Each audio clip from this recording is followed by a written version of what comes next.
आज का दिन लोकतंत्र के लिए काला दिन माना जाएगा।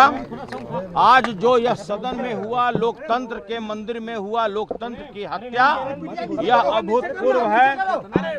आपने आज तक ऐसा नहीं देखा होगा कि आचार समिति में फर्जी मामला बनाकर इस तरह से किसी भी सदस्य की सदस्यता ले ली जाए। आपने यह भी देखा होगा कि अगले को अपना पक्ष रखने का मौका भी नहीं दिया गया।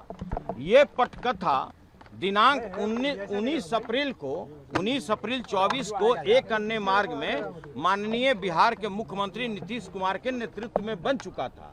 उसका साफ कहना था कि भाई सुनील कुमार सिंह जो भ्रष्टाचार की बात उठाता है, किसान की बात उठाता है, मजदूर की बात उठाता है, रोजगार की बात उठाता है, उसकी सदस्यता चाहे नियम विरुद्ध हो आपको ले लेना। और इसके लिए दो व्यक्ति को यह कार्य सौंपा गया। एक को लोभ दिया गया कि भाई आपको उप सभापति बनाया जाएगा और एक को लोकसभा का टिकट देने का प्रलोभन दिया गया। और इस प्रलोभन के दबाव में सारा कुकर्म कराया गया उन लोगों से। आप लोग ये भी जानते हैं कि जो नियमावली बनाई गई है बिहार विधान परिषद की कार्य संचालन नियमावली, उसमें दंड में कहीं भी प्रावधान नहीं है कि आप किसी सदस्य का सदस्यता ले लें। तो आपने ये भी देखा होगा कि जिस तरह से आज सदन में जब नेता प्रतिपक्ष ने कहा कि भाई यह जो आप इस मामले को लाए हैं इस पर चर्चा होना चाहिए, सभापति महोदय ने हम लोगों को आश्वस्त किया कि भाई इस पर चर्चा जिस समय ये आएगा हाफ टाइम के बाद कराया जाएगा। लेकिन उसको आनन फानन में हाफ टाइम के पहले ही हाँ ना करके समाप्त करा दिया गया। मैंने उठ करके बोला कि भाई जिसको फांसी दी जा रही है कम से कम उसकी बात तो सुन लीजिए। और ये बिल्कुल यह लोकतांत्रिक मूल्यों का हत्या है जो आज जो सदन में हुआ है ये सदियों तक लोग याद रखेगा। आज यह सदन का बिल्डिंग भी कह रहा है कि न्यायपूर्ण निर्णय हुआ है। आप किसी कर्मचारी से बात कीजिए, किसी सदस्य से बात कीजिए, सभी लोगों ने कहा है कि यह लोकतांत्रिक मूल्यों का हत्या है। और नहीं जा रहे थे, कहा जा रहा था। बिल्कुल यह फर्जी आरोप है।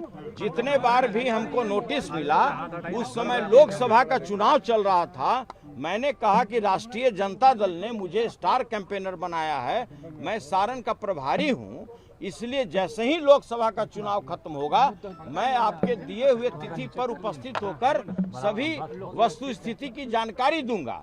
उसके बाद उन्होंने कहा कि नहीं, आप लास्ट 12 तारीख को आइए, नहीं तो मैं एक तरफा फैसला ले लूंगा।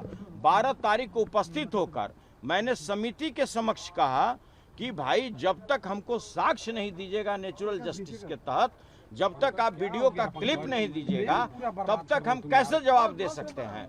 इसके बाद भी मुझे न तो साक्ष्य उपलब्ध कराया गया, न वीडियो क्लिप उपलब्ध कराया गया। और समिति के 3 सदस्य, समिति में 6 सदस्य थे, 3 समिति ने यह लीक करके दिया है कि भाई जो यहाँ पर प्रक्रिया चल रहा है, जो इसका प्रोसीडिंग है, वो हम लोग को कृपया उपलब्ध कराया जाए। जो कमेटी के सदस्य थे, यह निर्णय क्या हो रहा है एक तरफा, उन लोग को भी उपलब्ध नहीं कराई गई। उन लोगों ने भी लिखित रूप से सभापति को दिया है।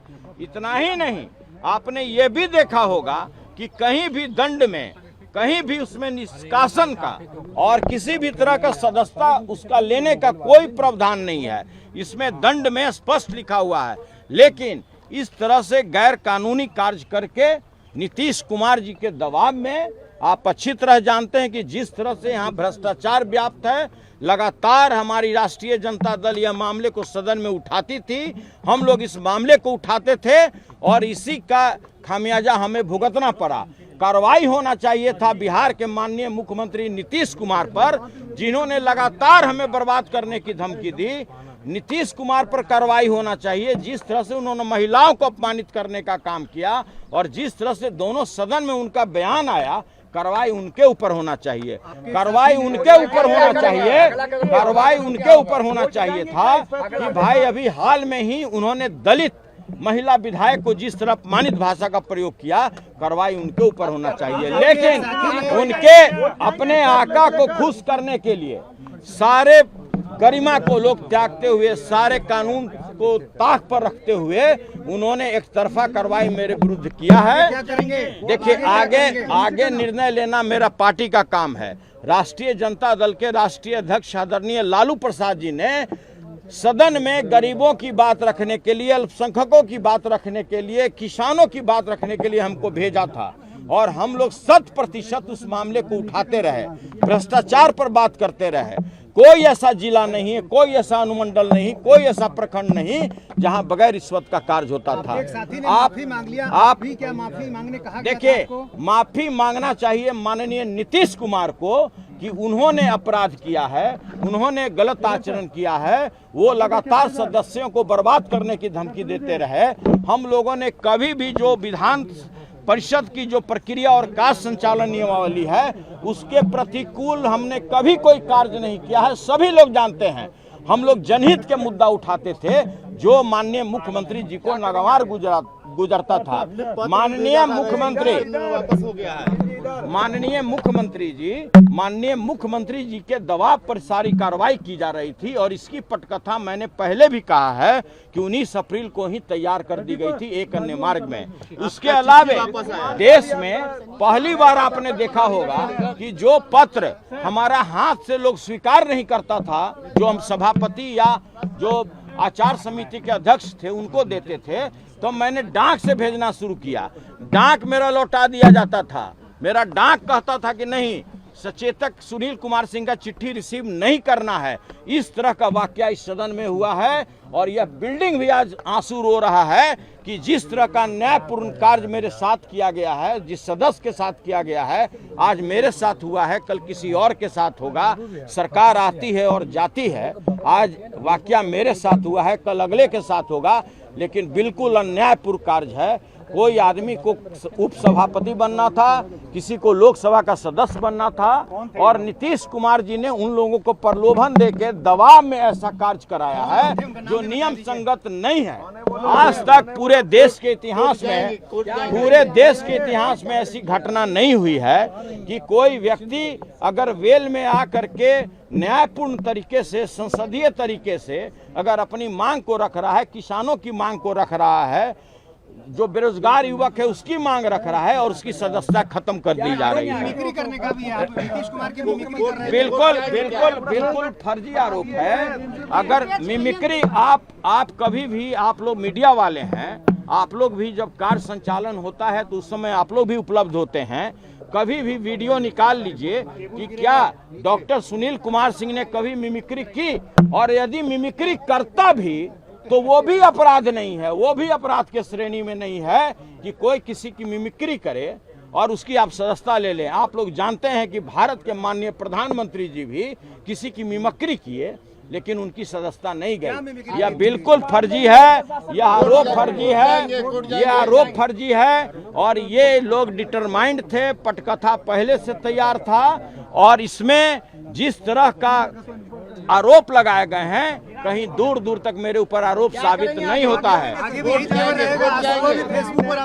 देखिए, किसी व्यक्ति को अगर आपने सदन से निकाल दिया तो आप सड़क से नहीं हटा सकते हैं। मेरा आवाज सड़क पर से ऐसा लागू होगा जो नीतीश कुमार के कान को भेदते हुए उनके दिमाग तक जाएगा। ये समाजवादी चोला में देश में इतना बड़ा भ्रष्टाचारी नेता कोई नहीं है माननीय नीतीश कुमार जैसा। माननीय नीतीश कुमार जैसा महिलाओं को अपमानित करने वाला नेता इस देश में कोई पैदा नहीं हुआ है। माननीय नीतीश कुमार जैसा नेता जो सदन में प्रत्येक सदस्य को डराता हो, कहता हो कि दबाव देंगे तुम बर्बाद हो जाएगा, ऐसा नेता आपने नहीं देखा होगा।